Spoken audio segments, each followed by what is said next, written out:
Lord, we gather in your name as we remember the events of 2 years ago today.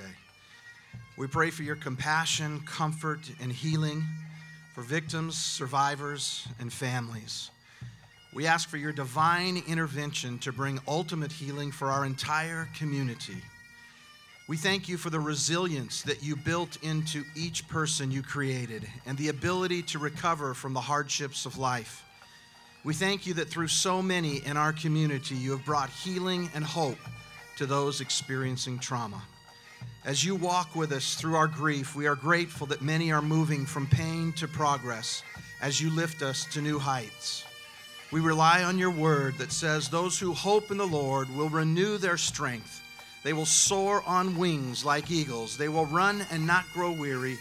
They will walk and not be faint.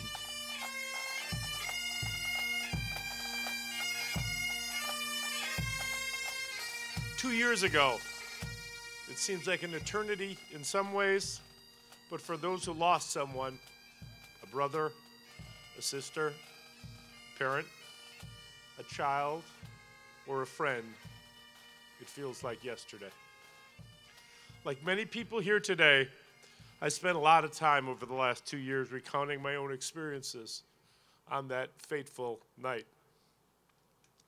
I've thought about the moment, and I will never forget the moment that I got the call from the sheriff. I remember how the pit in my stomach grew bigger and bigger as I drove down Charleston to get to Metro and to UMC. And I've never forgotten the sound and the sight of cell phones ringing across the field when I visited the site, many of which would never get answered, searching, looking, hoping to hear from a lost loved one. All through the darkness came out an immense light. Our Las Vegas family showed its true colors like never before. To give blood, to give comfort, to give support, and to push through the next day and the next and the one after that. After the tragedy, 2 years ago today, many around the country remarked on the strength of the Vegas community, almost as if they were surprised that Las Vegas is in fact a tight-knit community.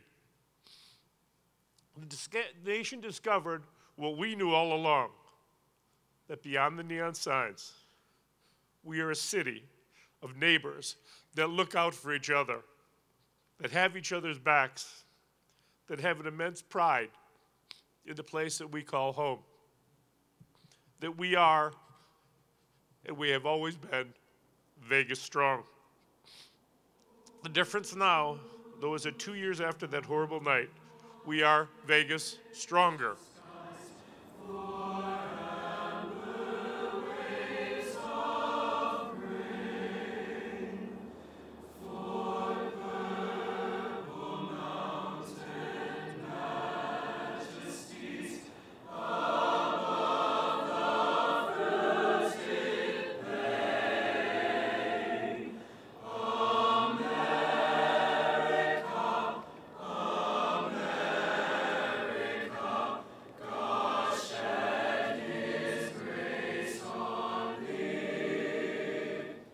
Difficult to believe that 2 years have passed since 1 October. I'm sure for many who lost a loved one, it feels like it was just yesterday. Even 2 years after the attack that changed all of us, we still try to make sense of something that defies anything we can understand. We as a country also continue to revisit the grief and sadness that we experienced from 1 October as we struggle with mass shootings. Each one reminds us of what happened here. We empathize and understand what other communities are feeling, the shock, the heartache, and the pain. Too many lives have been lost. Too many people have been hurt. As your sheriff, I will give you my word that in Clark County, Nevada, we are committed to protecting the lives of the people who live here and those who come to visit. I want you to know that we are vigilant, doing our best to be watchful and to stand guard. We know our obligation, our responsibility. We know well the duty we have in shielding and securing our community. There is nothing that we can do to bring back the lost lives of that day. But this morning is meant to take a moment, a pause, to reflect on their lives, how amazing they were, and what they meant to us.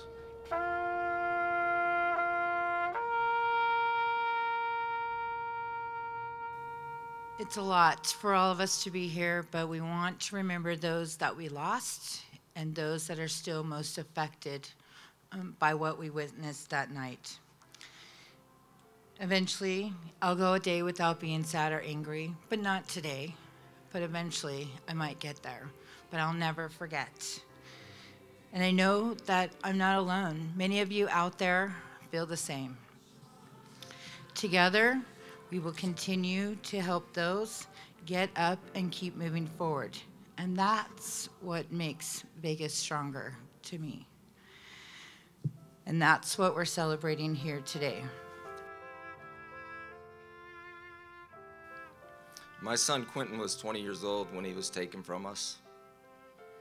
Born and raised in Henderson, Nevada, he was an athlete, playing multiple sports, loved the outdoors, and loved activity involving family and friends. Quentin certainly loved sports, and as a Henderson City Recreation employee, he was able to indulge his passion. He enjoyed coaching young kids to play football, baseball, and basketball. He enjoyed seeing kids excel and having a great time. It was his passion for sports and for helping others that led to the creation of the Quentin Robbins Play It Forward Foundation.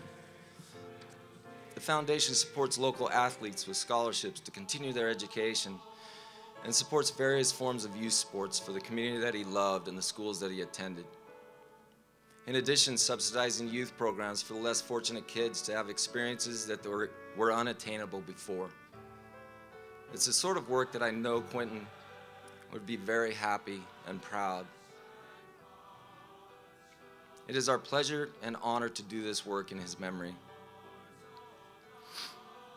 On a day like this, I would like all of us to commit to making our community a better place.